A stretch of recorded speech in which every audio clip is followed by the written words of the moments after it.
Hey, amazing parents, how are you all doing today? This is Fina Chichi, and I wanted to help parents learn how to address matters in a family meeting and address it in such a way that your children actually look forward to having you having another family meeting. I was coaching a parent on Wednesday, and this was one of the areas that she found very, very challenging and was actually quite concerned about it. And I said, you know what, I'll show you how. And then after I finished, her comment was like, oh my word, this is so helpful. I just feel so ready now to go and speak to my teenagers.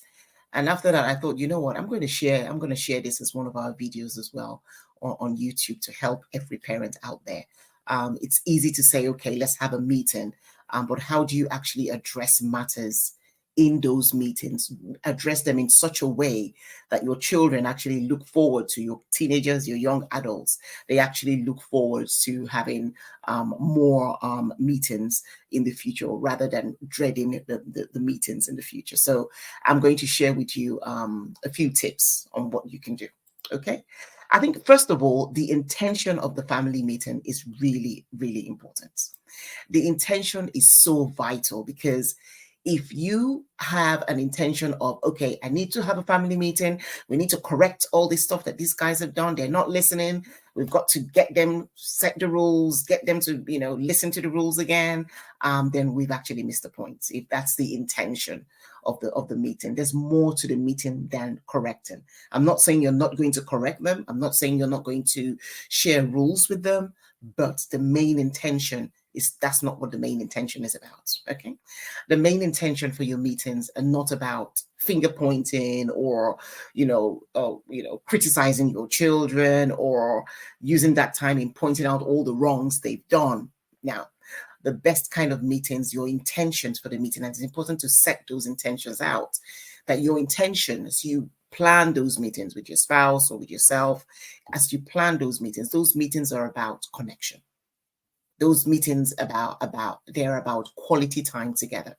Those meetings are about relationship building. Those meetings are about making plans, getting to know each other more. Because as you guys are growing, everyone's changing in different ways. So those meetings are like catch-up points for you guys. Okay. Those meetings are about communicating next steps. If you have plans and you want the whole family to understand the plans and go with the plans, that your family meeting is great for that. Those meetings are for reminders of our values and how we have used them or not used them. That's what the intention is. And when you have intention set like this, before you go into a meeting, the tone of the meeting is set. The intention determines the tone. Okay, the intention determines the tone. The tone determines the listening, the embracing of what we're saying, and the togetherness. And that's really what family meetings are about. And in those places where you're talking about values and stuff, that's where we can bring in the corrections and the rules and stuff. But I'll talk to you, I'll let you know. Let's go a bit further, and I'll tell you what we've got here. So how do you actually have that successful family meeting that your children will look forward to? Well, there's something called the sandwich approach, and it's so brilliant to have the sandwich approach in a family meeting. And it's an approach that you can plan and have in your mind before you actually have the meeting. And what it's about, and I'm going to explain what the sandwich approach is about. So you have your top slice of the sandwich, and that top slice is really when you have your meeting, the first things you say in the meeting. Affirm your children. I'm so blessed to have you guys. We are so blessed to have you guys. And every day I am just so grateful that I have you guys in my corner. Every day we are so grateful. So if you're speaking as a couple or if you're speaking as a single parent, just affirm your children. Be grateful for them. Okay. Just that's the first way to introduce yourself into the family meeting. And then you can actually ask them in that situation, what are they grateful for? So everyone shares what they're grateful for. I'm grateful for this. I'm grateful for that. I'm grateful for that. And then you guys, oh, awesome. We're a team. Let's do this. And now the feeling is where you then start then kind of bringing things in. What has worked for us? So between the last meeting and this meeting, what has worked? So from what we shared in the previous meeting, maybe we shared some things about our values of hard work or cleanliness or resilience. what has worked from the last time we spoke to now? What hasn't worked? Let's share those things. What are some challenges that you've gone through? And as parents, share challenges that you've gone through too, so that we're all sharing it together. And whilst they share it, we all listen. The importance is that in that family meeting, everyone is practicing to listen to each other. There's no interruptions. There's no condemning or criticizing when someone's talking about their own challenge or what they didn't do right or what they did right. It's just a non-judgmental zone. Very, very vital for that to happen. Okay, so in those conversations, so everyone shares what has worked for them, what didn't work for them, challenges they did, and stuff like that.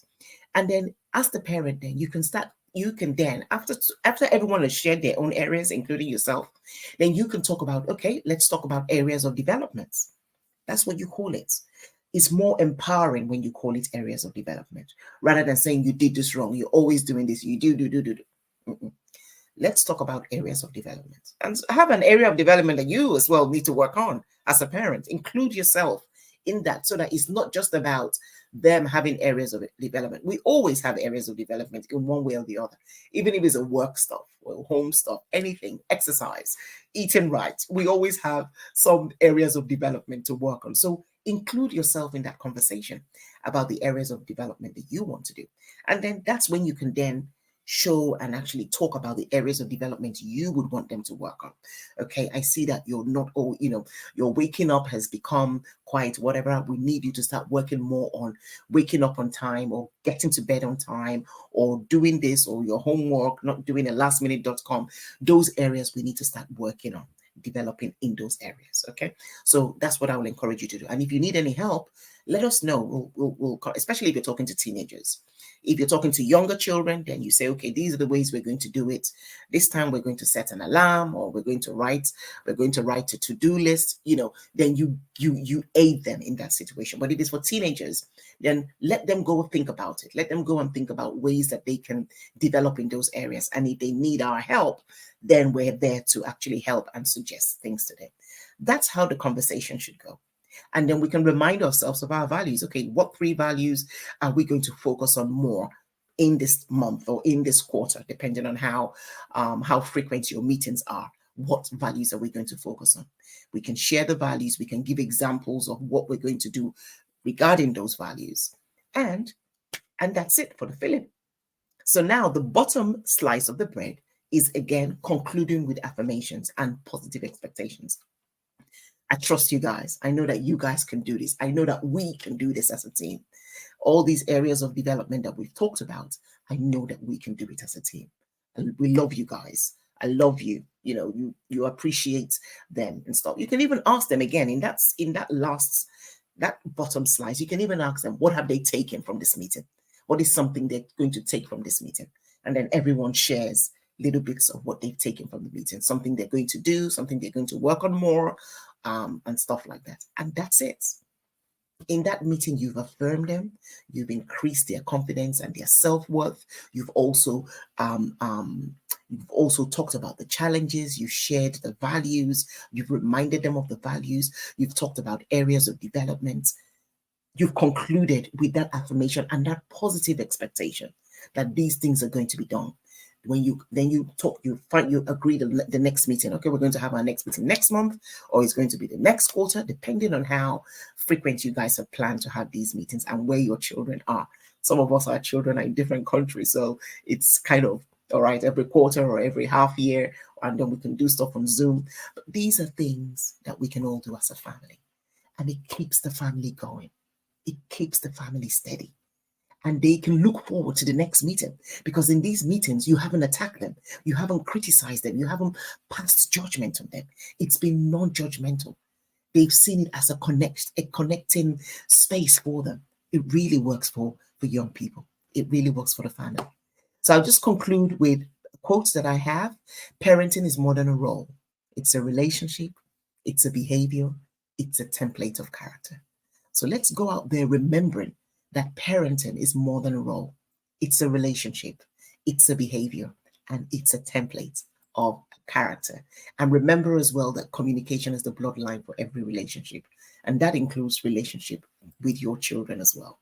Okay. And finally, you don't have to be great to get started with these meetings, with these effective ways of having family meetings, but you must get started to be great. So get started with it and you will see how great you can be, and you will see your communication and your relationship and your connection with your children blossom.